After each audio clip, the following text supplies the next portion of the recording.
اللهم صل وسلم على محمد وعلى آل محمد. يا من له في البرايا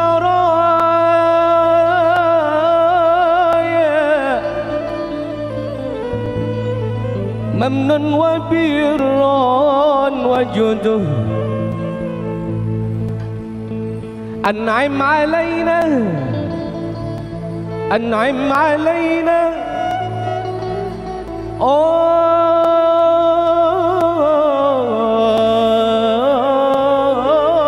بفضل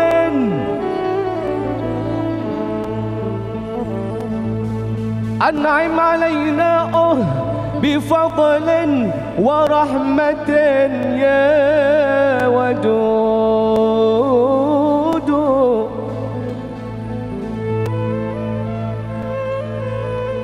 وصلي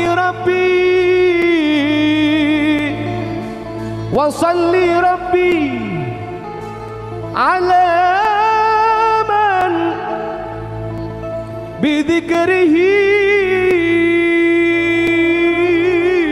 نستفيد، محمد صلوا عليه محمد محمد ملك برق وحنت رعود.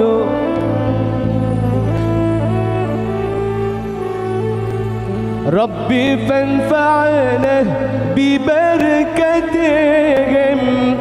واهدنا الحسن بحرمتهم وأمتنا في طريقتهم ومعافاة من الفتن.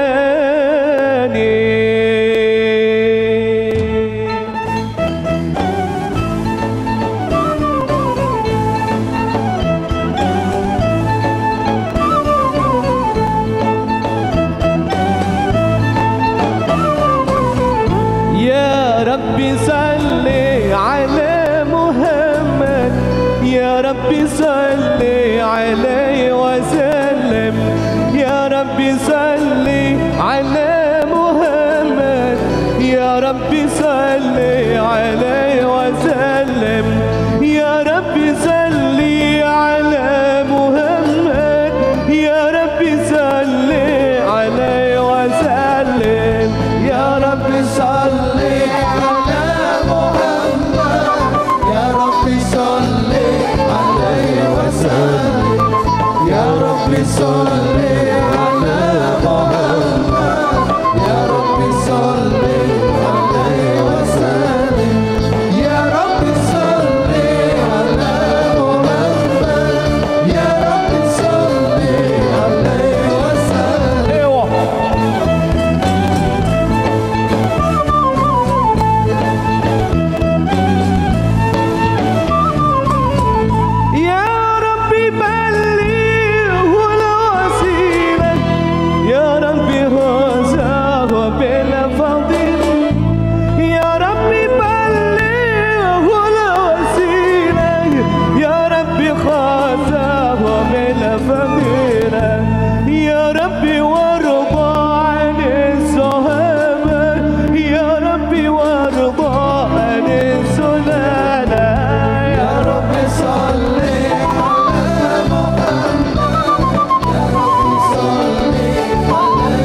Assalamualaikum warahmatullahi wabarakatuh.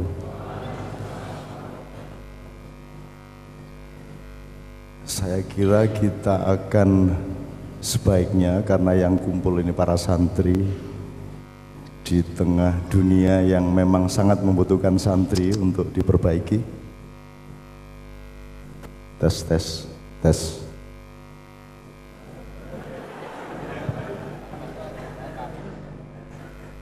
Saya kira sesempat-sempatnya kita akan melakukan tafakur dan tadabbur.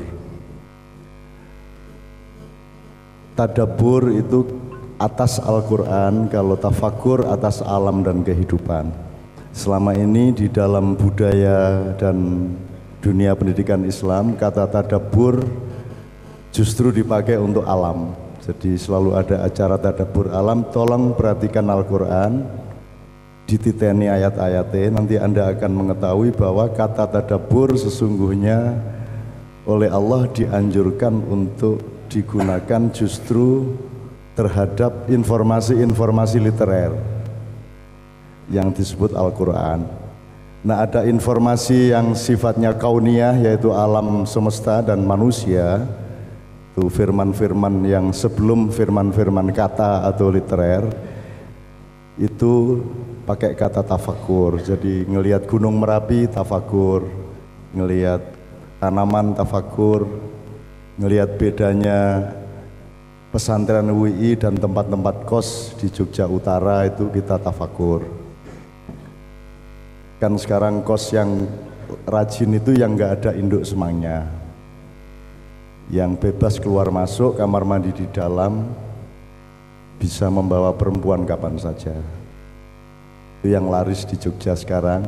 Atau rumah-rumah yang dibikin untuk digabung penyewaannya. Nah, ada UI itu menurut saya, ada pesantren UI ini kan istimewa luar biasa. Yang pertama, wong atase wong kutho kok gelem nyantri, kuwi ganjarane berlipat-lipat insyaallah. Cocoknya orang kota kan free sex, terus kafe kan gitu kan, cocoknya lah. Ini kok ono pesantren, ini kan yang bikin pesantren ini dulu jariahnya sangat tinggi insya Allah. Nomor 2, mahasiswa kok nyantri itu juga aneh itu. Jadi alhamdulillah kok ya gelem, kudune nek mahasiswa iki kan yo karo mahasiswa itu harus jauh dari Allah wong jenenge mahasiswa. Mahasiswa itu, jadi kalau SD itu masih deket sama alam. Kalau sudah mulai SMP dia mulai tidak suka sama, dia mulai merendahkan jalan kaki itu rendah, naik sepeda itu rendah kan gitu kan. Sawah itu ndeso, tanam-tanaman itu kuno kan gitu. Kalau sudah mulai SMA itu sudah mulai tidak bisa melihat ke belakang, hanya melihat mall, mulai melihat Indomaret, mulai melihat Ayu Ting Ting gitu ya. Nah, kalau sudah mahasiswa biasanya di dalam hatinya diam-diam ada pikiran bahwa orang tua mereka pasti lebih bodoh daripada dia. Jadi yang harus mlebu dadi mahasiswa mesti hatine iki nuduh bapake bodoh nek dhek sing pinter kan gitu. Nah, ini enggak, ini ada mahasiswa kok ya belajar kitab-kitab pesantren kuwi nyenengke tenan, berarti masih ada harapan Indonesia. Saya doakan mudah-mudahan 2014 tidak ada pemilu, amin ya rabbal alamin. Selama masih ada pemilu dengan mekanisme seperti sekarang, dengan asal-usul sangkan-paran politik dan ideologi seperti sekarang, insya Allah kalau masih ada pemilu, kita akan memuncaki kehancuran sebagai bangsa dan negara. Jadi min haitsu la yahtasib, mudah-mudahan Allah menciptakan jenis pemilunya sendiri, di mana Allah lah yang akan berperan menentukan siapa pemimpinmu berikutnya. Gitu. Timbangane bupati bar kuwi nyalonke bojone, gubernur entek jatahe nyalonke bojone, presiden yang ngono nyalonke bojone, nek bojone ra ono besane. Sak pituruti lah. Kalau masih ada pemilu seperti yang selama ini ada 2014, maka salamun alaikum la nabtagil jahilin. Saya tidak akan mau menolong Republik Indonesia lagi, dan acara-acara seperti ini saya anggap sudah tidak ada manfaatnya lagi. Malam ini masih penuh harapan, masih ada pramuka-pramukaan sama Pak Wijayanto, masih ada macam-macam, masih ada harapan-harapan. Maka saya mohon dengan sangat untuk awal ini, anak-anakku semua, tidak ada gunanya ilmu, tidak ada gunanya kreativitas, tidak ada gunanya tumpukan buku, tidak ada gunanya gelar, dan tidak ada gunanya apapun saja kalau tiap hari belum dibereskan dulu hubungan kita sama Allah. Jadi sama Allah beres dulu, halal bihalal dulu, tiap malam dihitung, dimuhasabai, paginya dimulai lagi, malam dihitung lagi. Kalau sudah beres baru ilmu bermanfaat, teknologi menjadi bermanfaat dan lain sebagainya. Oleh karena itu, untuk yang pertama kita beresin dulu. Ya tidak berarti kita akan bisa beresin hubungan kita sama Allah malam hari ini, tapi paling tidak Allah itu asal kita kelihatan usaha gitu sudah seneng banget lah, dia sudah akan. Kita nggak bisa ngerubah Indonesia, tapi asal kita melu macul-macul tenan, melu dandan tenan, insya Allah Allah akan yughayyiru ma biqaumin. Setelah kita menunjukkan yughayyiru ma bi anfusihim, kalau kita mengandalkan yughayyiru ma bi anfusihim tok pasti tidak bisa. Ora iso kowe dandan di Indonesia mbok modern iso. Ora iso. Sudah tidak ada tempat yang tidak korupsi, sudah tidak ada tempat yang tidak curang, sudah tidak ada celah sedikit pun yang tidak dizolimi oleh manusia dengan menunggangi kekuasaan dan modal. Dari paling atas sampai bawah sudah tidak ada. Jadi manusia tidak akan memiliki kesanggupan dengan ilmu apapun untuk dandani. Kalau hanya mau sukses gampang, tinggal ikut jejaknya Anas Urbaningrum. Gampang, piye carane nyedak melbu sing menang gitu. Angger sing menang kue melu ngono wis sip wis gitu. Dan itulah yang dilakukan Anas gitu. Nah, pokoknya nek kue pengen sukses, rasa mikir piye-piye melu Anas wae. Melu Deni, melu sapa kono gitu. Anak kue arep modar melu aku. Nah, arep ora entuk apa-apa, ming dijamin Allah, ya. Jadi Allah bertanggung jawab terhadap siapapun yang setia kepada Dia. Maka saiki pilihan Anda adalah apa? Anda mau jadi orang pinter, mau jadi orang baik, mau jadi orang yang bermanfaat, mau jadi orang yang tidak dimarahi Allah, mau jadi yang mana? Parameter utamanya apa pada Anda? Yang disebut sukses itu apa? Allah sendiri juga tidak peduli sama sukses. Yang Allah ajarkan adalah kamu berjuang terus-menerus dan selalu mentancapkan di dalam pikiran dan hatimu jihad yang disebut ihdinas siratal mustaqim. Terus setelah ihdinas siratal mustaqim tidak ada sukses, tidak ada. Sukses adalah kalau engkau istiqomah terus sampai akhir, kan gitu, kan gitu. Perkara dadi apa ora iki ra masalah. Pokoknya gawe anak terus meteng ora kuwi urusan Gusti Allah kan itu. Gampangane ngono kuwi. Oke, bismillah. Nah, untuk yang pertama saya mohon kepada Allah Subhanahu wa taala, mudah-mudahan Anda semua malam hari ini tidak hanya diwisuda oleh UII, tapi Anda diwisuda oleh Allah. Diwisuda untuk ini sebentar lagi kita butuh prajurit-prajuritnya Allah ini sebentar lagi. 2-3 tahun ini harus ada perubahan besar dan UII akan mengirim prajurit-prajurit jihad, ijtihad dan mujahadah ke seluruh negeri ini. Dan Anda saya kira adalah orang-orang pilihan. Saya mendengar untuk masuk pesantren sini kan ada kualifikasi yang cetol lah. Bener-bener gitu loh dan ini kan di sini juga tidak sibuk dengan aliran ya Ustaz ya. Di sini Hizbut Tahrir atau bukan? Ya iya ya ora masalah. Salafi Wahabira ora, Muhammadiyah, NU. Nah, alhamdulillah jangan sibuk sama jembatan. Karena tujuan kita adalah sampai ke Islamnya Muhammad. Jadi NU Muhammadiyah sak piturute Sunni Syiah Ahlu Sunnah wal Jamaah segala macam itu cuman jembatan atau jalan atau cara atau thariqah, ya jalannya ya caranya berjalan ya tujuan jalan itu menuju Islamnya Rasulullah SAW. Islamnya Rasulullah yang bagaimana? Wis to mlaku aja kakean mlaku rono pokoke ngono wae. Nek kowe nentokke sejak awal ora iso. Kowe ora iso gawe anak, iso mungkin bojomu. Wis engko dadine piye terserahkan Allah sama dialektika beliau sama Rasulullah SAW. Jadi UI juga begitu, membebaskan diri dari berbagai macam stigma-stigma yang enggak. Pokoknya mempercepat jalannya anak-anak pesantren menuju Islamnya Rasulullah SAW. Anda tahu Rasulullah Sunni apa Syiah? Rasulullah Sunni apa Syiah? Jadi yang benar Sunni apa Syiah? Sehingga orang Syiah diusir-usir. Yang benar yang mana? Kukuruyuk apa kongkorongkong apa kukurunu? Orang Jawa ngeyel yang benar kukuruyuk, orang Sunda ngeyel yang benar kongkorongkong, orang Madura kukurunu. Ono petik suarane nu iku ya angel iku. Menurut Anda yang benar yang mana? Kukuruyuk apa kongkorongkong apa kukurunu? Yang benar yang mana? Berarti wis tau krungu mesti camayang. Mesti camayang kuwi. Yang benar adalah koko ayam. Betul enggak?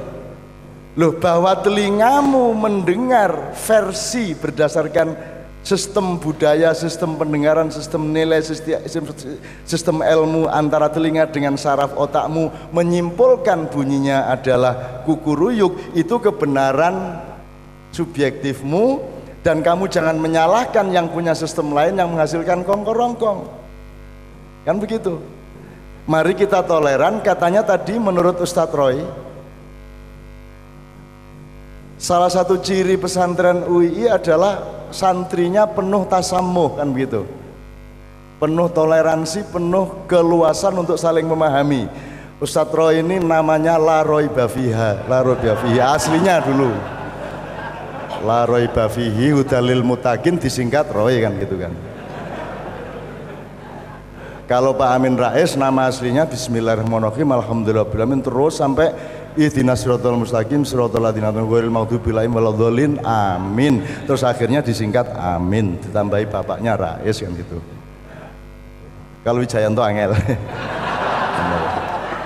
Angel. Nek namanya Dian, tadi ada panitia namanya Dian, itu nama aslinya apa?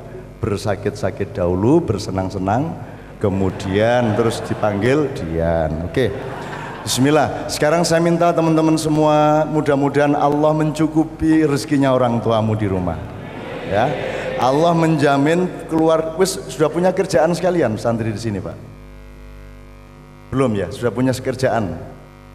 Belum ya? Oke, berarti Allah sudah nyediain insya Allah mulai malam hari ini pekerjaanmu ya.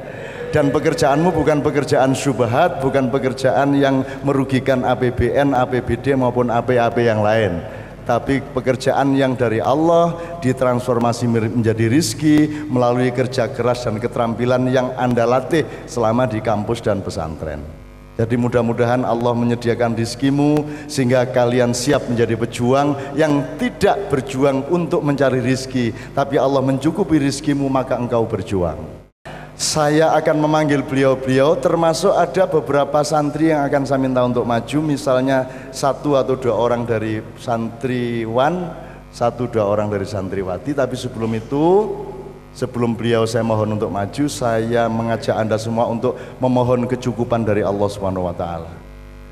Pokoknya malam hari ini Allah membukakan langit dan pancaran cahaya dari ubun-ubun Anda sampai ke langit, sehingga nanti akan dijadikan tali untuk memelihara Nusantara ini. Selama masih ada tali silaturahmi vertikal dari sini, maka keseimbangan Nusantara akan terjaga. Amin ya rabbal alamin. Iki rano ilmune tapi kok ngono kuwi lah.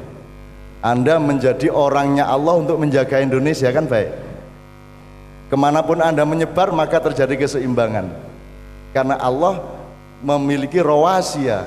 Jadi kalau Anda belajar teknologi, yang mengikat Anda sehingga tidak berdiri bukan hanya gravitasi. Gravitasi itu cara Allah mengikat manusia untuk supaya berdiri pada keseimbangan. Tapi sesungguhnya dari atas Allah ngedukke, menurunkan yang disebut rawasiyah dalam Al-Quran, itu semacam tangan panjangnya Allah yang berupa energi yang membuat Anda di bawah dipagari, diakari oleh gravitasi, dari atas Anda dijaga oleh rawasiyah. Ini wallahu a'lam, ini butuh penelitian, tapi selama ini rawasiyah dalam Al-Quran diterjemahkan gunung-gunung. Nah ini kita cari bersama-sama. Ada tafsir yang lain yang saya cari, bukan tafsir lain, ada diskusi lain yang saya kemudian akhirnya indikasikan bahwa itu sesungguhnya adalah penjagaan Allah atas kepala manusia dimanapun dia berada. Allah menjaganya dengan kekuasaan baik haul, kuah maupun sultan. Ya bismillah teman-teman Kiai Kanjeng, kita mulai dengan hasbunallah wa ni'mal wakil, ni'mal maula wa ni'man nasir. Untuk teman-teman jamaah ma'iyah yang ada hadir, mohon menjadi pelopor untuk melantunkan ini sekeras-kerasnya. Semakin keras semakin baik insya Allah, meskipun kerasnya tetap harus dalam batas dan tanggung jawab estetika. Hasbunallah wa ni'mal wakil, ni'mal maula wa ni'man nasir. Allahumma sholli wa sallim ala sayyidina Muhammad.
Terima kasih. Nanti hal-hal yang menyangkut nomor-nomornya Kiai Kanjeng ini saya kalau ada waktu akan saya kemukakan sejumlah strategi yang dimaksudkan Kiai Kanjeng kenapa bikin yang kayak gini-gini. Salah satu contohnya ini tadi kelihatannya lagu Arab, tapi kalau Anda kejar itu dia struktur nadanya barat. Jadi kalau nanti Anda bawa ini ke Vatikan, itu Anda bawakan, mereka seneng dan nangis.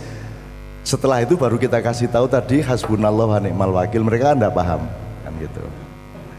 Nah, lagunya ini dimasukin gereja mereka bisa terima, dimasukin sinagog mereka bisa terima karena universal. Lain kalau lagu Arab. Jadi struktur nada Arab ada bedanya dengan struktur nada Barat, Jawa, Cina, Sunda dan lain sebagainya, ada beda-beda, ada jauh, ada dekat. Nah, saya bikin lagu-lagu yang dalam tanda petik menipu gitu ya, supaya orang menyangka ini Arab. Ini begitu kita rubah syairnya menjadi bahasa Inggris, dia menjadi lagu Barat. Supaya apa? Supaya Anda itu kalau merayu cewek jangan bilang cinta dulu, berbuat baik dulu sama dia. Artinya kalau Anda berdakwah itu jangan nongol-nongol dulu tanda-tanda Islam formalnya, nanti lari mereka gitu loh. Jadi nggak kentara kalau Islam ternyata substansinya Islam. Setelah orangnya terlanjur tertawa dan senang, baru tahu ternyata oh itu tadi dakwah Islam, makanya mau nggak mau mereka menerima gitu loh. Ini misalnya kita di gereja Juliana Kerk di Den Haag itu, mereka kita giring dengan 1-2 lagu yang seperti ini, mereka seneng, mereka pikir itu lagu-lagu dari Indonesia, padahal itu lagu-lagu wirid dan sholawat kan gitu. Terus akhirnya mereka minta tambah, saya bilang ini ada yang tidak pakai musik, saya bilang gitu. Oh iya, saya kasih contoh, a'udzubillahi minasyaitonir rajim. Mau nggak? Oh mau ya, please. Nah, akhirnya tak terus ke Bismillahirrahmanirrahim. Seneng mereka. Jadi ora tawono ceritane kori saampuh-ampuhe kori dikongkon kiroan ning gereja kuwi meng dan mereka terlanjur seneng, mau ndak mau akhirnya mereka kumpul lebih banyak lagi kan gitu. Ini contoh kecil aja. Kalau dalam dakwah harus ada banyak strategi. Ada strategi sosial, psikologi sosial, strategi budaya, ada strategi lintas bangsa, lintas golongan. Makanya Kiai Kanjeng menyiapkan segala macam jenis. Dan mereka tidak peduli alirannya, aliran opo monggo, pokoknya yang penting membuat orang merasa memiliki, membuat orang merasa aman, membuat orang merasa dimanusiakan, kemudian mereka bisa menerima Islam dan kaget bahwa ternyata Islam itu lebih memiliki konsep cinta yang lebih komprehensif dan lebih matang daripada semua pendekatan-pendekatan agama yang lain, kan begitu. Lah orang masa Islam itu agama kekerasan, kalau Kristen agama kasih, mosok gitu. Wong kene iki duwe bismillahirrahmanirrahim, kasih ora ming Rahman Rahim barang, belum lagi Manan Hanan ya. Ada lagi banyak sifat-sifat kasih sayang Allah gitu loh. Kalau mereka kan punyanya cuman kasih. Kita kan jelas ada Rahman, ada Rahim. Kalau Pak Wijayanto dulu selalu menyebutkan nek Rahman kuwi mangap berarti ombo, nek Rahim berarti jero, kan begitu. Itu teorinya Pak Wijayanto. Jadi Rahman itu cinta yang meluas, Rahim cinta yang mendalam. Jadi Allah itu mengutamakan sosialitas dulu, kebersamaan dulu, baru cinta pribadi. Kira-kira diteruske dawa banget iki. Nah, itu tergantung nanti yang asal usulnya dari bangsa cangkem, pokoknya dari ahli lah gitu. Nanti kita lihat bersama-sama. Nah, bismillahirrahmanirrahim. Sekarang saya mohon dengan sangat, nek di pesantren diceluk Gus Roy ya. Dari sini Kiai Haji Muhammad Roy saya mohon untuk maju ke depan untuk supaya mengawal anak-anak yang akan saya minta maju. Kemudian Bapak Bahnas, Wakil Rektor 3 Urusan Kemahasiswaan, dan Bapak Nandang Sutrisno, Wakil Rektor 1 akan ikut ngunandiko atau tidak, sing penting bareng-bareng ten mriki. Sing penting nyuwun sewu sareng-sareng wonten mriki lenggah. terus kita nyanyi bareng satu kali. Oke, saya mohon dengan sangat, tafadhalu. Monggo, satu di sebelah gini, monggo, bismillah. Nah, saya minta volunteer dari teman-teman santri, putri dan putra. Boleh dua-dua, boleh satu-satu saja. Monggo, siapa yang berani, tafadhol. Ayo mbak. Ayo mas, tafadhol mas, ayo bismillah, ayo.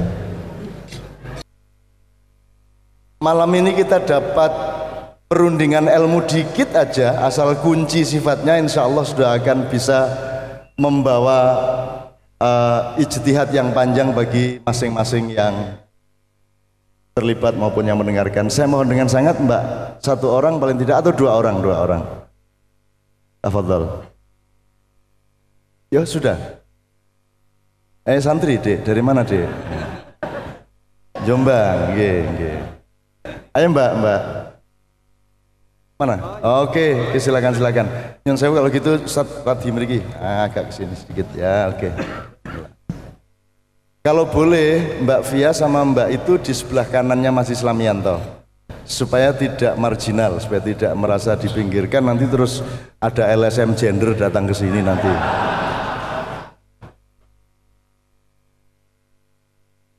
Di Kiai Kanjeng tidak dikenal gender, yang dikenal gender. Ya bismillah, sebelum kita mulai nyun sewu, nanti kita akan melakukan sedikit-sedikit. Mungkin boleh saya tak mohon kepada para santri dulu ya. Jadi kan gini, kalau di Quran ini kan semua kan ada pembagian tugas. Kalau orang bernegara bikin sistem misalnya trias politika, kemudian di dalam eksekutif sendiri kemudian ada division of labor, ada pembagian-pembagian kementerian yang dirubah-rubah karena ilmu ra cetha, gitu ya. Nah, kemudian di dalam Al-Qur'an pasti juga ada saran-saran Allah di dalam soal birokratisasi fungsi-fungsi. Ada pembagian kerja menurut Al-Qur'an, misalnya saya mohon para santri ya, ada ulil albab, ada ulil absor, ada ulin nuha. Nah, ini kebetulan 3 orang. Tolong kita bersama-sama menggali siapa yang akan menjelaskan ulil albab, siapa yang akan menjelaskan ulil absor, siapa yang akan menjelaskan ulin nuha. Loh, saya kira itu ilmu dasar di setiap pesantren. Karena di Quran hanya disebut 3 itu, dan ini tawaran Tuhan untuk menciptakan satu formula. Kenapa kok ulil absor, ulil albab, ulil absor, ulil nuha? Kenapa 3 itu? Tidak harus benar-benar lah. Salah itu enggak apa-apa. Artinya, lo wong jenenge wong golek, orang cari ijtihad itu sudah Anda berniat baik saja sudah bagus gitu. Jadi enggak apa-apa. Seingatmu saja. Jadi nanti siapa tolong dibisik-bisik satu sama lain ya. Yang bagian ulil nuha siapa, yang bagian ulil absor siapa, yang bagian ulil albab siapa. Nah, albab dari labib, kalau absor dari basor, kalau nuha dari yanha anil faksha wal mungkar dan seterusnya. Kok begitu pembagian yang ditawarkan oleh Allah? Maka santri UII itu di mana? Dia di ulil albab apa ulil absor atau di ulil nuha? Ketika jadi santri dia pasti masih A, tapi begitu nanti keluar dan bekerja di masyarakat dia pasti mulai B atau komprehensi antara A, B, C. Bisa aja. Kalau tidak cetha ininya nanti serabutan. Karena orang di dalam bekerja dalam satu sistem, jangan semua orang memikirkan semua hal, tapi sedikit orang memikirkan sedikit hal. Terus ada koordinatornya, ada ulil albabnya kan gitu, ada amirnya, amirul mukmininnya. Tuh. Jadi manusia yang tahu sedikit tentang sedikit hal oke, tapi tidak banyak fungsinya. Kalau santri pasti orang yang minimum tahu banyak tentang sedikit hal, minimum. Atau kalau tidak dia memilih tahu sedikit tentang banyak hal. Jadi ngerti apa-apa ning sithik-sithik. Nek yang ketiga, yang kedua tadi tahu banyak tentang sedikit hal. Ngertinya cuman bikin mebel tapi ngerti tenan bikin mebel. Ning kon nempe penyet ra iso. Itu ya. Apal Quran ngliwet ndak bisa, Pak. Ono itu ya. Jadi rada ora ana gunane. Gitu. Apal Quran nek iso ya ngliwet barang iso, nandur-nandur barang ya iso, sak ngandani genteng ya iso, nek iso gitu ya. Dondom-dondom klambi ya iso, benekke benek ya iso gitu ya. Nambal-nambal sepatu syukur-syukur ya iso, meskipun tidak harus menjadi tukang sul sepatu kan gitu.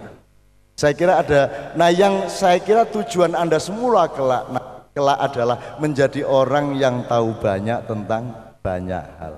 Jadi saya ulang, tahu sedikit tentang sedikit hal, tahu sedikit tentang banyak hal, tahu banyak tentang sedikit hal, dan yang puncak pencapaian Anda kelak adalah tahu banyak tentang banyak hal.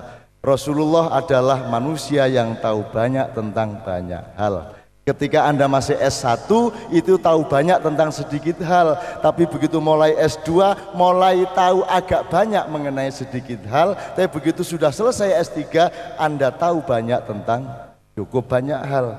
Nek wis profesor ngerti banyak tentang banyak hal. Nek wis profesor tua banget tidak ngerti apapun tentang hal apapun. Mergo wis pikun itu kan gitu kan. Oke, bismillah. Sebelum kita mulai pembicaraan mengenai tiga ini, saya minta sesuai dengan yang saya ceritakan mengenai strategi tadi, saya tetap minta Mas Zainul Arifin bersama Mbak Fia untuk melantunkan, karena yang mendirikan, yang punya ide pesantren kan Pak Mahfud ya dulu ya, salah satunya ya, Pak Mahfud lah. Kemarin kita acara sama Pak Mahfud di UC UGM dan kita tidak sempat menyambut beliau dengan lagu Madura. Nah padahal lagu Madura kan tidak ada duanya, maka Kiai Kanjeng membuat aransemen-aransemen di mana semua syu'uban wa qabailah itu disapa. Semua diakui sedulur, semua hamba Allah, semua bekerja sama satu sama lain untuk mamayu hayuning bawono atau rahmatan lil alamin. Mas Zainul akan membawakan dari Burdah. Burdah itu karya Syekh Imam Bushiri. Mulai umur 64 beliau oleh Allah dianugerahi buta matanya, dan selama beliau buta di akhir hayatnya dia mengkhususkan diri untuk menuliskan sholawat-sholawat untuk menyatukan dirinya dengan Nabi besar Rasulullah Muhammad SAW. Maka terjadilah buku Burdah itu, dan hampir semua orang Indonesia aslinya ora ketang sak kalimat rong kalimat apal kabeh sebenarnya. Kemudian akan diteruskan oleh Mbak Novia dengan aransemen-aransemen yang etnik dan lain sebagainya, agar supaya Anda nanti kalau berdakwah kemana-mana jangan lupa bahwa ada banyak jalan untuk mendekati orang, terutama jalan kebudayaan. Asalkan jangan dicampur aduk antara ibadah resmi, ibadah mahdhah dengan ibadah muamalah atau kebudayaan. Ojo njur sembayang diringi Kiai Kanjeng gitu ya, jumuan ngundang Kiai Kanjeng, khotibe munggah di gamli gitu ya, enggak boleh kan. Oke, bismillahirrahmanirrahim. Inilah sallallahu ala Muhammad sallallahu alaihi wasallam, diteruskan oleh Mbak Novia. Setelah itu kita akan berdialog.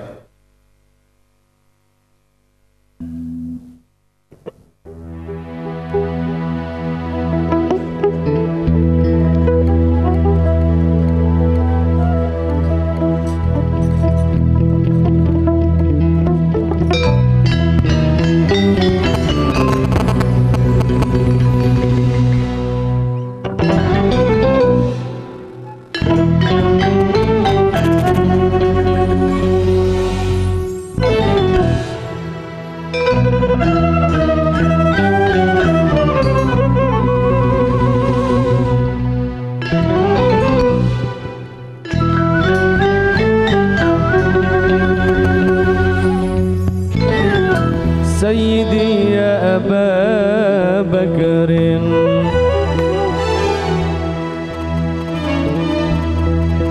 سيدي يا أبا بكر حبه بالقيامة دخر الله. يا عمر يا عمر افديك بعمر وكذا سيدي عثمان وكذا سيدي عثمان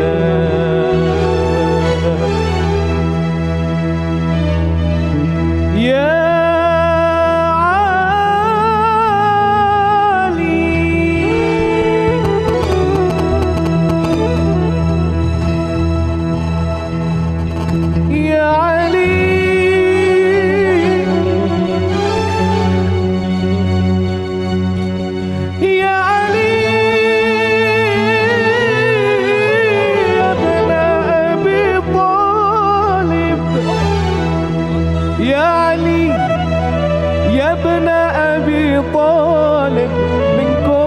مصدر المواهب منكم مصدر المواهب يا ترى هل أرى لي حاجب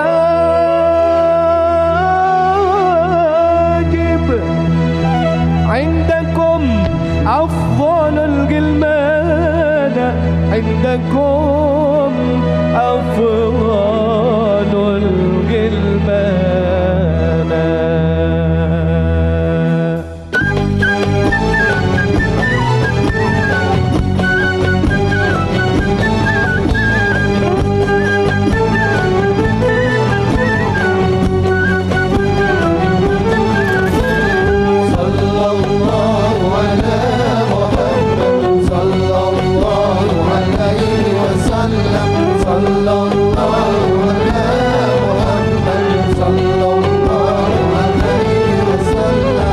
هدموا ظلم الليالي واسبقوا ركب المعالي ومثلوا كل الموالي وانشروا إلى محمد صلى الله على محمد صلى الله عليه وسلم صلى الله على محمد صلى الله عليه وسلم إنما الإسلام قوة وجهاد وفتوى والنظام ووقوة واتباع لمحمد صلى الله على محمد صلى الله عليه وسلم صلى الله على محمد صلى الله عليه وسلم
For me and you.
Kan gini bedanya Rasulullah Sallallahu Alaihi Wasallam Khotamal Anbiya dengan Rasul-Rasul sebelumnya, kan kalau Rasul sebelumnya lokal, kalau Muhammad Sallallahu Alaihi Wasallam kan universal.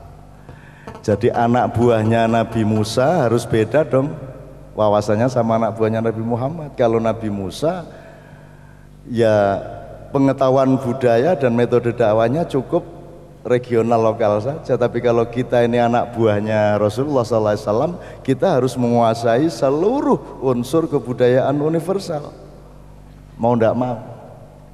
Kalau Nabi Sulaiman kan cukup bikin Borobudur, terus dilamar sama Ratu Bulkis yang rumahnya di Wonosobo Timur, terus nanti ada penemuan candi di belakang sini, dan itu bukan candi utama karena di bawahnya dan di sekitarnya masih sangat banyak.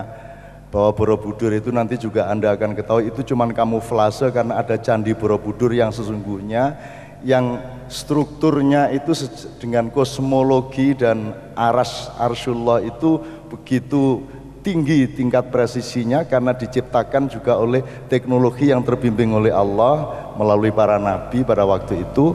Mulane Nabi Sulaiman ki yo satu-satunya nabi sing nganggo su gitu.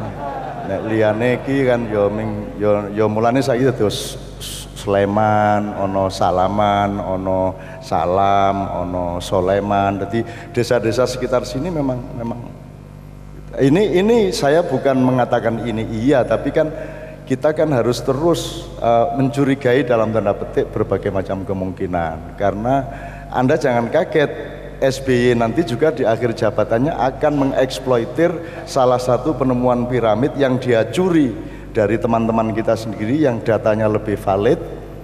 Kapan-kapan kalau pesantren membutuhkan, saya bawa orangnya ke sini untuk dilihat video-videonya. Sebab kita ini tidak kenal sejarah kita sendiri karena kita tahunya sejarah ini dari penjajah kita. Dan semua situs-situs yang penting itu sudah disembunyikan oleh penjajah kita. Kita tidak mengerti apa yang terjadi sebelum abad 14 sesungguhnya. Jadi kita mengalami penurunan yang luar biasa, kemudian balik menjadi setengah primitif lagi. Sekarang kita merasa bahwa orang dahulu kala lebih primitif dari kita, padahal kalau saya kasih bukti kepada Anda akan kelihatan bahwa Anda ini turunan bangsa dengan teknologi yang tidak bisa dikalahkan oleh bangsa-bangsa Eropa, apalagi Amerika kan gitu. Cuman karena kita telanjur minder, akhirnya ya seperti ini. Nah, jadi teman sekalian, kenapa Kiai Kanjeng tadi mengeksplorasi musik-musik pencolotan saka Mesir nang Madura nang Amerika sak piturute untuk menunjukkan kepada dunia pada suatu hari bahwa hanya bangsa keturunan pemimpin dunia yang akan bisa menjadi pemimpin dunia, kan gitu. Dan bangsa itu ya hanya Anda. Kalau orang Amerika bikin musik gini tadi tidak bisa. Orang Arab yang tidak bisa. Orang Arab bisanya Arab tok, tapi disuruh loncat ke Madura wis angel temen. Wong Arab nang Madura ya angel temen. Apa meneh ana wong Arab kon nyanyi Sunda ngono ya angel tenan. Nah, hanya orang Jawa, orang Sunda, orang Indonesia yang memiliki kemampuan dunia. Nah, Kiai Kanjeng pelan-pelan menunjukkan kepada dunia bahwa mereka itu tenang aja, kita akan pimpin sebentar lagi. Gitu loh, kita akan pimpin. Dan cara orang Islam memimpin tidak menguasai seperti Amerika. Kita ini rahmatan lil alamin, kita ini mangku. Gitu loh, kita pangku mereka semua di dalam kasih sayang dan anugerah Allah Subhanahu wa taala. Oke, sekarang kita mulai, mudah-mudahan nanti tidak terlalu larut. Saya jam berapa berakhirnya sami'na wa ata'na kepada Sohibul Bait. Arep dilereni saiki aku ya bali saiki. Arep sak jam meneh saya sami'na wa ata'na, mau sampai jam 11 setengah 12 monggo, terserah Anda. Apa yang baik apa akan kita laksanakan bersama-sama dengan kesepakatan yang rela, ridho biridho satu sama lain. Sekarang siapa yang pertama akan memulai ulil-ulil tadi? Nah, nanti baru bapak-bapak yang akan melakukan elaborasi. Tafadhol Mas. Assalamualaikum warahmatullahi wabarakatuh.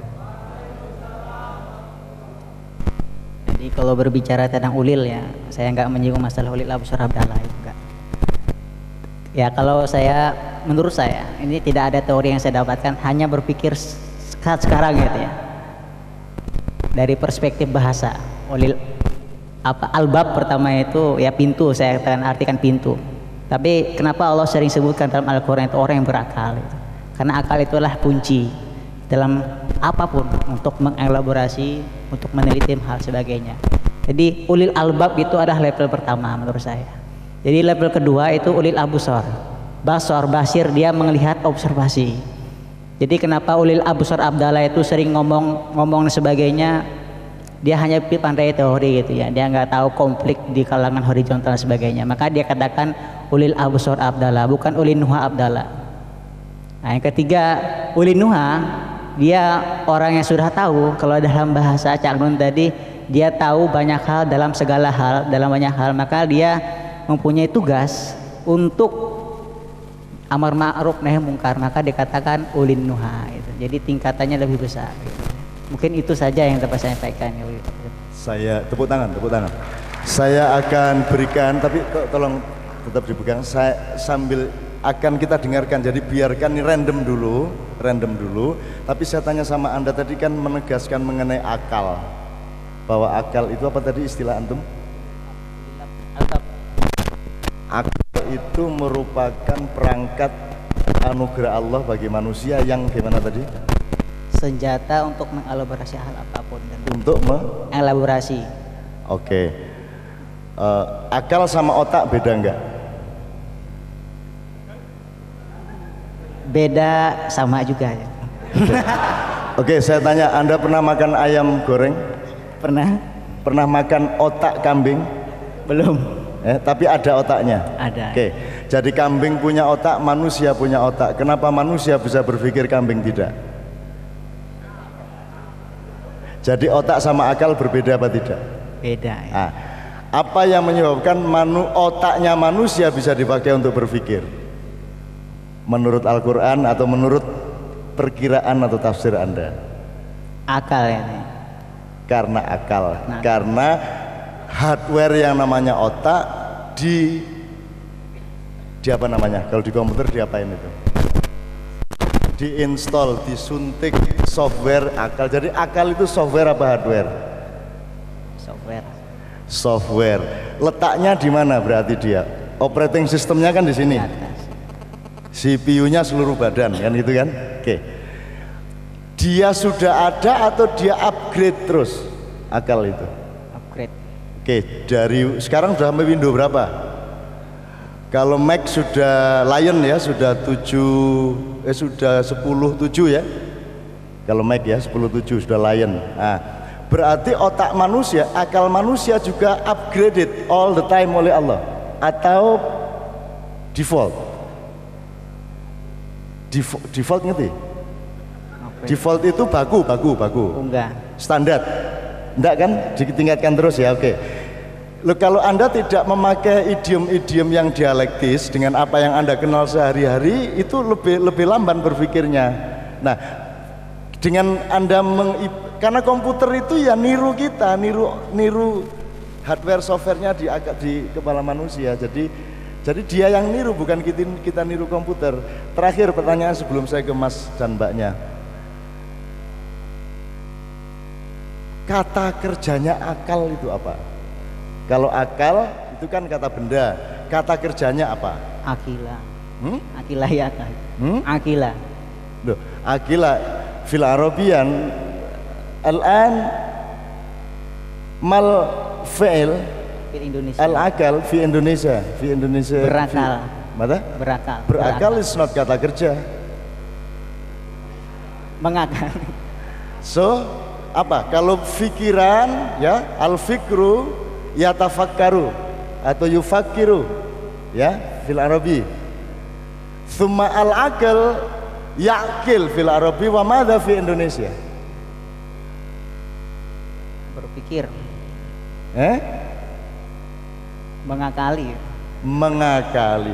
Padahal menurut antum tadi akal ini alat utama yang dikasih Allah ke manusia. Selama ini alat utama ini tidak ada kata kerjanya kecuali mengakali. Jadi di dalam praktek manusia Indonesia, anugerah Allah ini hanya dipakai untuk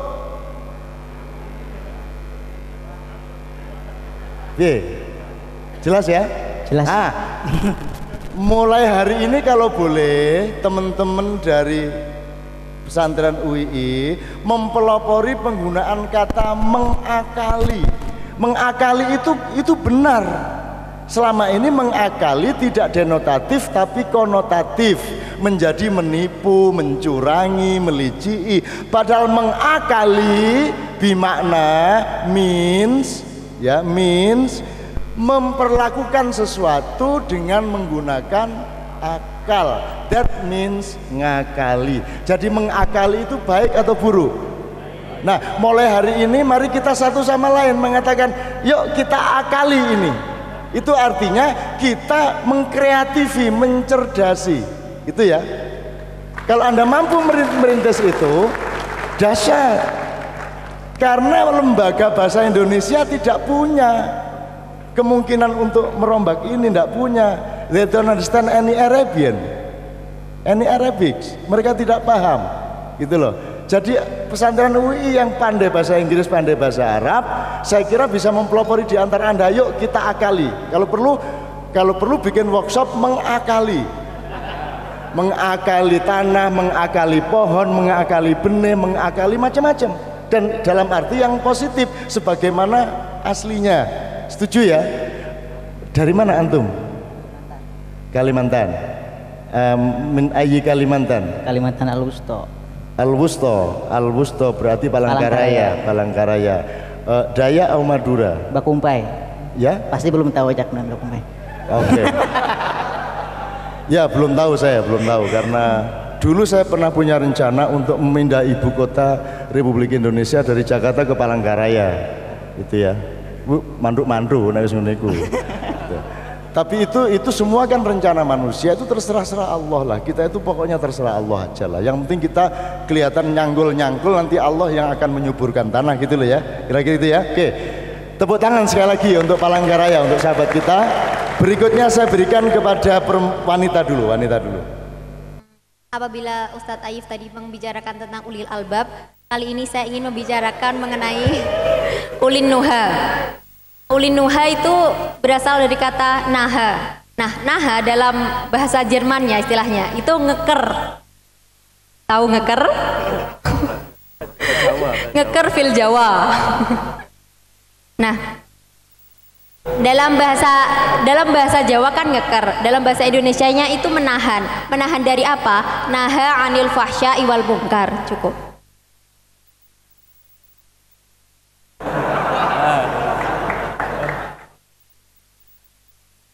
Iya, memang dari kata yanha anil fahsya wal munkar. Oke, kalau gitu sekalian saya mosok cuman presentasi kok 1 menit ya, tadi pegang lagi.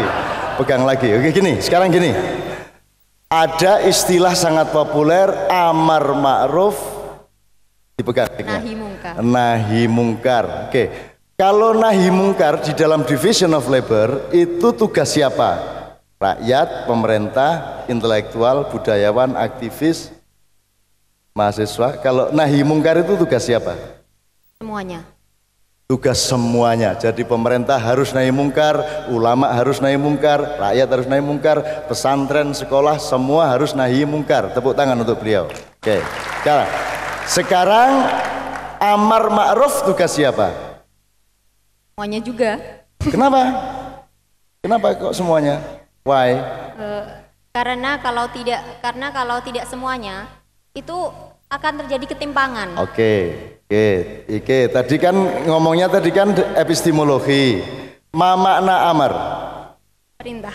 Perintah. Jadi setiap orang harus merintah. Tadi kan setiap orang amar ma'ruf. Jadi setiap orang harus memerintahkan ma'ruf. Iya. Karena itu kan dalam arti bisa diartikan dakwah. Dakwah itu kan Nggak kewajiban bisa lain. Kalau dakwah ya da'una ilal khair. Tapi kan juga bisa diartikan untuk Loh, memerintah jangan. kepada kebaikan. Nggak bisa. Nggak bisa, Dek. Kalau ketela, itu ketela. Kalau gedok setelah diolah. Krepek lain lagi, jangan Ya. disamakan ketela sama krepek. Istilahnya seperti ini, kita memerintah itu kewajiban bagi setiap semuanya. Kewajiban terutama bagi diri kita sendiri kan. Ya. Kalau kita memerintahkan diri kita berbuat baik, maka itu juga Oke. bisa merupakan suatu amalan untuk Kamu orang lain. punya hak enggak memerintah orang lain? Jadi tidak bisa, kalau amar ma'ruf bukan kewajiban semuanya. Amar ma'ruf itu dipegang oleh orang atau pihak atau kelompok yang dimandati oleh umat seluruhnya untuk memegang kedaulatan dan dia berhak memerintahkan. Apa namanya itu? Pemerintah. Dibayar. Tapi kan kita juga berhak untuk memerintah diri kita sendiri. Loh, bentar. Kita juga berhak apa? Kita juga dalam arti seperti ini, memerintahkan tidak hanya memerintah orang lain, kita juga bisa memerintah diri kita Oke, sendiri. itu berarti engkau pemerintah atas dirimu sendiri. Iya. Itu lain masalah. Itu Kan namanya tadi kan- govern, self govern ya. Yang dimaksud di sini kan ada yada'una ilal khair, ada ya'muruna bil ma'ruf. Kalau yada'una itu cuman menganjurkan, memanggil, dan itu hak saya cuman segitu, hak beliau sama saya cuman segitu. Jadi kewajiban hak beliau sama saya itu cuman dakwah. Tapi kalau amr itu bukan dakwah, amr itu memerintahkan. Jadi amar ma'ruf itu bukan tugas rakyat, bukan tugas ulama, itu tugas orang yang diberi mandat, dibayar untuk memerintah.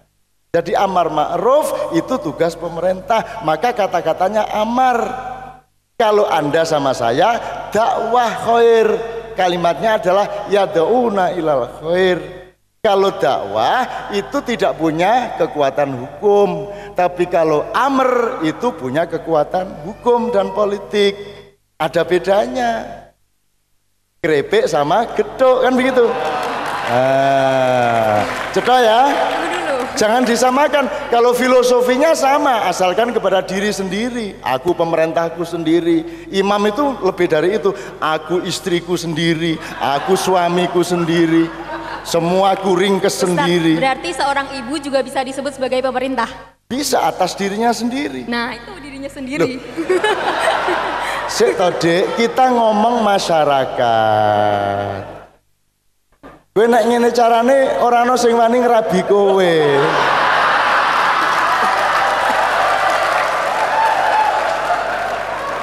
Lah iki lak stres iki bojone iki sing lanang stres. Malam pertama diayali terus ora dadi-dadi. Engko bojone lagi copot sarung, ini amar ma'ruf apa dakwah? Ayo celoko. Wah. Akhirnya bojone kan nganggo ilmu pokoke, wis to Dik, amar ma'ruf pokoke itu kan. Piye? Maka Dek, tolong ini saya orang tua pesen. Al-Qur'an itu kan dari Allah. Allah itu ndak main-main kalau milih kata. Kalau dia bilang yad'una ilal khair pasti beda dengan ya'muruna bil ma'ruf. Kalau Allah ihsan itu artinya baik, soleh ya baik, khair ya baik, birrun ya baik, apalagi thayyib ya baik. Tapi kan tidak bisa semua dicampur. Thayyib untuk hal tertentu, bir untuk tertentu, haji mabrur tidak bisa pedagang mabrur, tidak bisa. Oh ini rektor mabrur gak ono.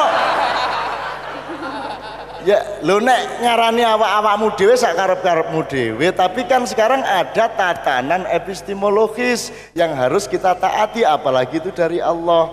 Nah, ada 6 macam kebaikan di Al-Qur'an, masing-masing punya formula yang berbeda. Ketika dia masih cair, dia masih universal, dia disebut khair. Ketika dia sudah padat dan berhak untuk dijadikan pasal-pasal perintah, maka dia disebut ma'ruf.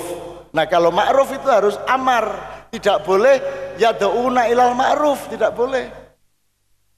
Tidak boleh ya'muruna bil khair. Tidak ada, yang ada ya'muruna bil ma'ruf, kalau yad'una ilal khair. Jadi ada software, ada hardware, ada pasal hukum, ada kebaikan usaha, ada kebaikan spesifik, budaya A, budaya B berbeda-beda. Itu ya Dek ya. Nah, ini tolong dipelajari dan ngeyelnya nanti saja sama suaminya, jangan sama saya. Oke? Tepuk tangan tapi anyway, tepuk tangan. Yang terakhir saya berikan. Assalamualaikum warahmatullahi wabarakatuh. Yang terakhir ulil absor. Sekilas yang ada dalam benak saya adalah kata basor tadi. Basor itu bisa yang sejauh makna dari basor yang saya ketahui, bisa melihat. Kalau kita melihat berarti di sana ada mata, ada meripat. Nah, melihat sendiri ini nanti tergantung orang itu seperti apa. Kalau orangnya memang benar-benar lain daripada yang lain, orangnya memang benar-benar luar biasa, maka dia tidak hanya melihat dunia, tapi dia juga bisa melihat kehidupan setelah dunia nanti seperti apa.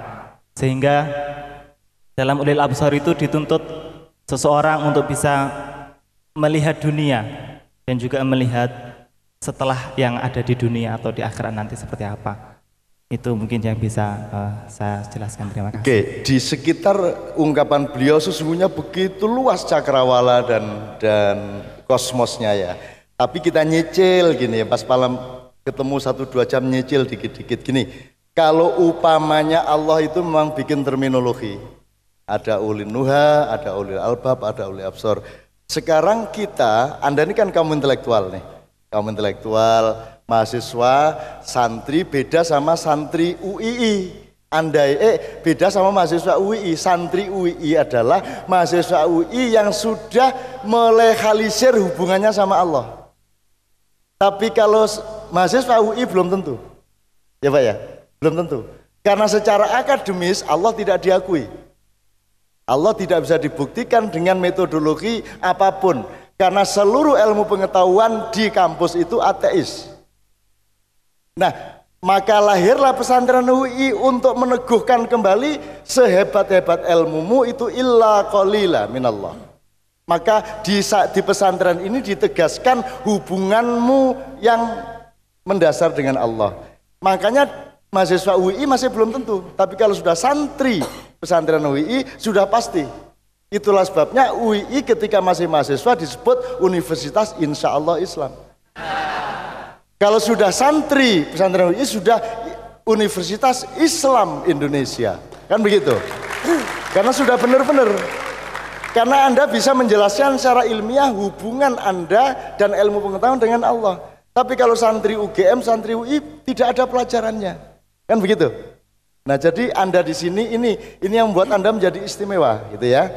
Pertanyaan saya kepada Anda adalah, tadi kan melihat dunia, melihat akhirat, segala macam penglihatan.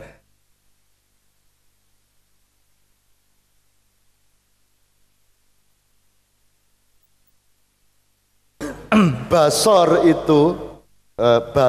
itu kalau kompaskan mata hati apa? Ada melihat dengan hati, ada melihat dengan akal, ada melihat dengan terminologi, ada melihat dengan kacamata, ada sudut pandang, ada cara pandang, ada jarak pandang dan lain sebagainya. Dan itu semua begitu luasnya di dalam apa yang disebut ulil absor, kan gitu kan? Menurut Anda, ulil absor ini merangkum seluruh. Bukan gitu. Universitas yang Anda kenal, kuliah-kuliah yang Anda kenal itu berapa persen dari yang dimaksud oleh keluasan ulil absor ketika Anda belum jadi santri? Pertanyaannya membingungkan. Oke, gini, kalau Anda ngelihat daun di Fakultas Biologi, ketemu Tuhan tidak? Kalau memang itu manusia yang bukan manusia, mahasiswa. Kalau mahasiswa itu memang benar-benar dianugerahi oleh Allah, dia termasuk golongan ulil absor, seharusnya dia iya. Sebentar, menurut disiplin akademis yang diajarkan dosen di Fakultas Biologi, Anda masuk laboratorium ngelihat preparat daun, ketemu Tuhan apa tidak? Tidak ketemu Tuhan. Tidak, karena Anda tidak dibawain absor, kan begitu maksudnya. Itulah istimewanya pesantren UII. Begitu Anda masuk pesantren ini, maka basir Anda ini menemukan Tuhan di apa saja dan di siapa saja, kapan saja, kan gitu. Di antara jawaban beliau ulil tadi, barangkali ada yang mau diresponkan Bapak, ada yang mau ditambahi, dilengkapi dan lain sebagainya. Saya persilahkan dengan segala kerendahan hati. Baik, Assalamualaikum warahmatullahi wabarakatuh. Saya kira jawaban dari atau elaborasi dari santri dan alumni santri tadi sudah sangat lengkap. Oleh karena itu saya hanya ingin mengkontekskan kepada UII dan kepada kenegaraan kira-kira ya. Ulil albab, ulil absor, dan ulil nuha itu sesungguhnya adalah kalau dalam bahasa di pendidikan tinggi atau di perguruan tinggi itu tidak lain adalah tridharma perguruan tinggi ya. Yaitu pertama adalah aspek pendidikan dan pengajaran yang itu adalah memberdayakan akal. Kemudian yang kedua adalah ulil absor itu adalah observasi, itu adalah penelitian. Dharma yang kedua ini maksudnya adalah agar ilmu pengetahuan itu selalu berkembang, selalu bertambah. Seperti tadi akal pun juga terupgrade terus, maka perlu penelitian. Kebenaran tentang sesuatu itu seringkali kebenaran dalam ruang dan waktu tertentu. Oleh karena itu kita perlu apakah kebenaran yang memerlukan ruang dan waktu itu masih kontekstual dengan kekinian begitu ya. Yang ketiga ulinuha ini tidak lain adalah dalam konteks pengabdian kepada masyarakat ya. Nah, di dalam fungsi-fungsi perguruan tinggi tiga hal tadi ya, maka tidak akan sempurna kalau tidak dilengkapi dengan satu ulil lagi, yaitu adalah ulil amri gitu ya. Nah, di universitas perlu ada ulil amri, di negara pun juga demikian ya. Fungsi-fungsi tadi sebenarnya di negara pun juga berfungsi ya, mestinya berfungsi dengan baik. Untuk semuanya berfungsi di negara pun juga perlu ulil amri. Maka ada perintah bahwa kita harus mentaati Tuhan, mentaati Rasul, kemudian mentaati ulil amri. Nah, itulah untuk supaya kesemua fungsi-fungsi tadi berjalan dengan baik. Ya. Nah, di UII ini Cak Nun mungkin ya, tridharma itu belum lengkap. Ya. Di perguruan tinggi lain ada tridharma, tapi di UII ini ada catur dharma. Ya. Oleh karena itulah maka satu lagi agar proses pendidikan dan pengajaran berjalan dengan baik, proses penelitian bisa berjalan dengan baik, proses pengabdian masyarakat juga agar berjalan dengan baik, dan bagaimana juga pemimpin atau amir itu agar dia menjalankan fungsinya dengan amanah, maka perlu dakwah yang terus menerus. Oleh karena itulah juga tadi dari adik kami, dari Putri tadi, selalu mengkontekskan kepada kepada dakwah itu tidak lain karena mungkin terobsesi oleh catur dharma perguruan tinggi di Universitas Islam Indonesia. Demikian, terima kasih. Assalamualaikum warahmatullahi wabarakatuh. Saya kira sangat bagus sekali. Artinya saya termasuk diingatkan mengenai ada idiom ulil amri ya, yang saya sendiri malah tidak sebut. Tidak karena yang maju cuma 3 orang ya, tapi karena saya sendiri tidak. Ulil amri itu aplikasi dari 3 ulil yang sebelumnya. Kira-kira seperti itu. Cuman Bapak nanti akan kita cari dari Allah, Rasulullah, ulil amri itu nanti ada retorika di dalam ayat Allah. Nanti akan kita lihat bersama-sama. Supaya kita, misalnya gini Pak, Untuk Allah, Allah memakai kata atiullah, atiu. Untuk Rasulullah, atiu, tapi untuk ulil amri tidak pakai. Jadi atiullah wa atiur rasul wa ulil amri minkum langsung. Jadi ini pasti boleh kita tafsirkan, kan gitu. Oke, sebelum kita masuk ke diskusi, saya mohon berikutnya. Terima kasih. Saya melihat sebetulnya sangat sederhana, ya Islam itu sangat sederhana.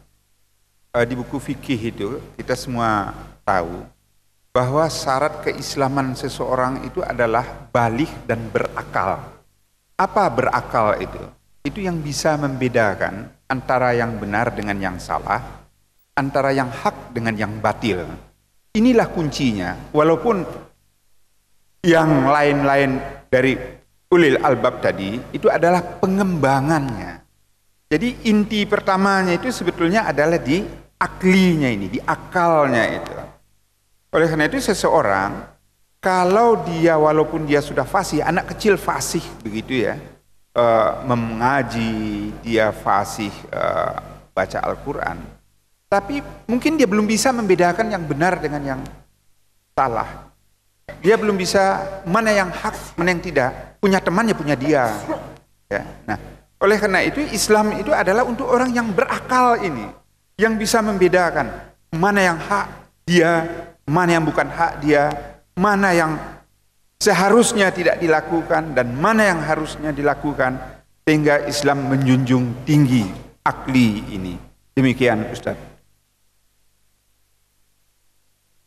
Langsung saya berikan kepada beliau.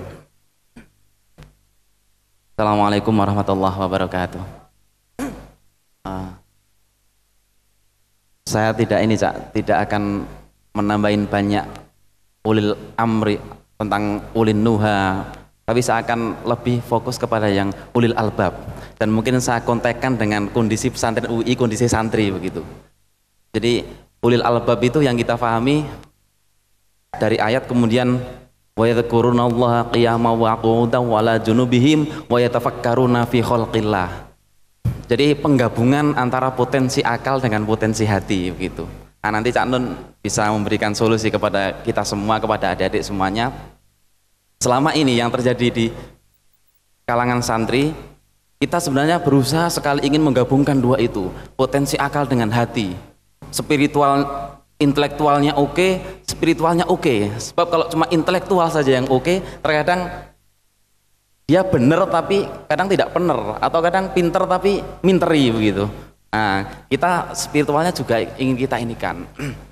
Namun terkadang problem kita mungkin karena saat ini mahasiswa, adik-adik mahasiswa lebih banyak yang wa yatafakkaruna fi khalqillah, lebih banyak yang itu, sementara yang wa yadhkurunallaha qiyaman wa qu'udan itu yang agak kurang begitu. Nah, ini nanti solusi dari Cak Nun biar bisa imbang dua-duanya. Karena kalau ulama-ulama zaman dulu itu hebat-hebat Cak ya, itu hebat-hebat semuanya karena dua-duanya bisa imbang. Jadi kalau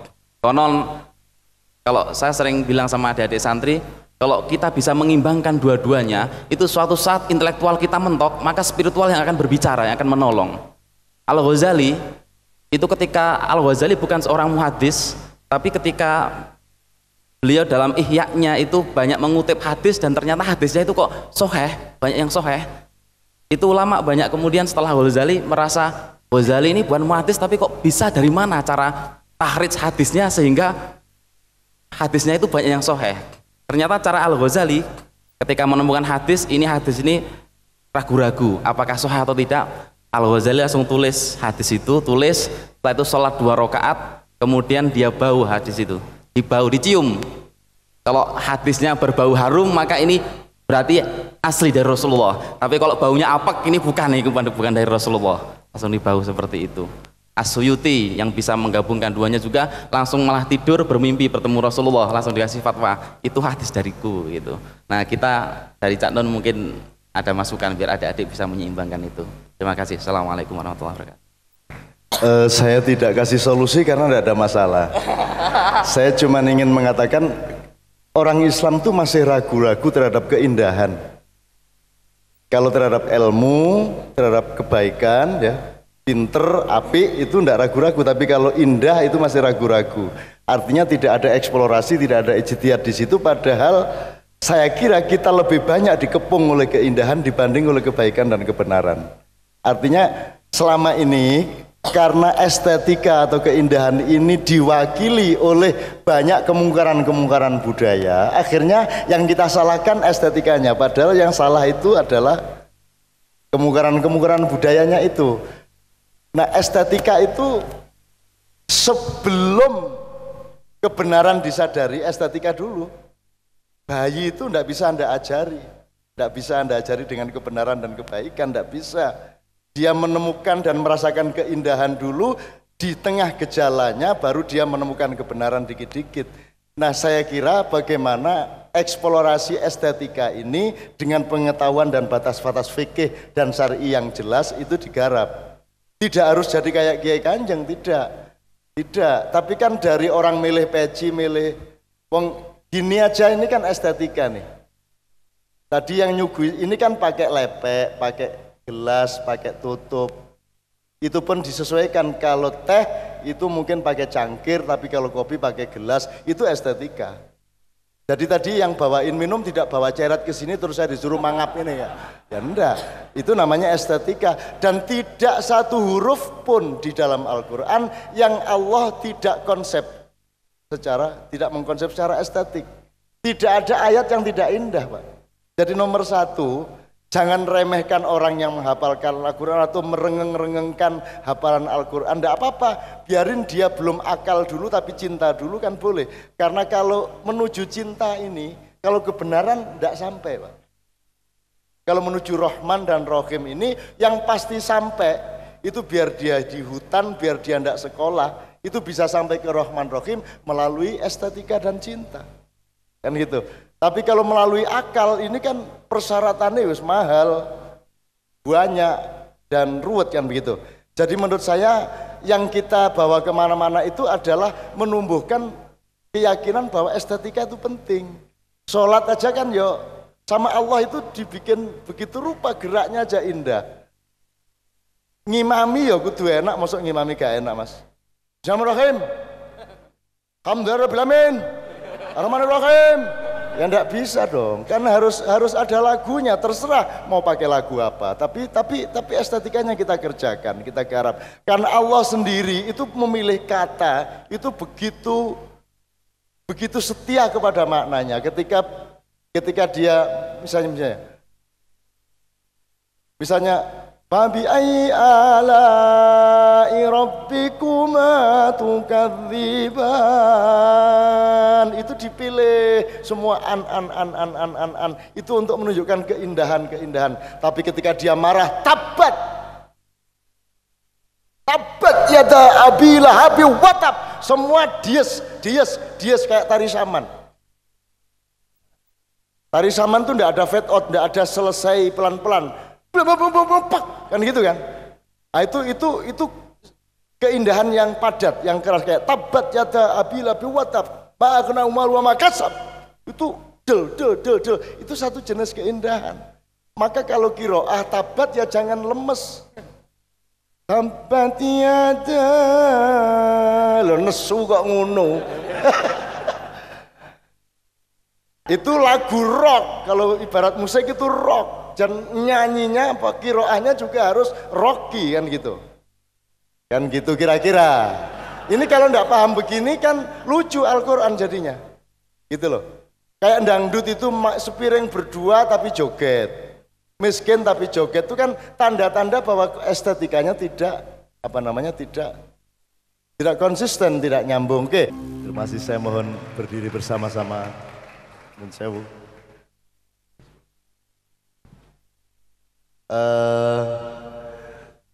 Saya mendengar dari yang mengarang lagu dan syairnya ini bahwa ini adalah kalimat dari Allah kepada Rasulullah SAW, tapi diterjemahkan ke dalam bahasanya anak-anak muda. Judulnya Sebelum Cahaya.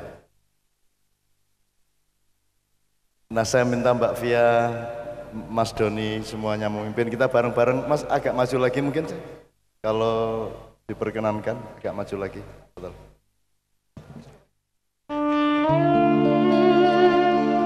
Yang akan maju ikut bernyanyi saya mau. Hafal, kalau yang hafal.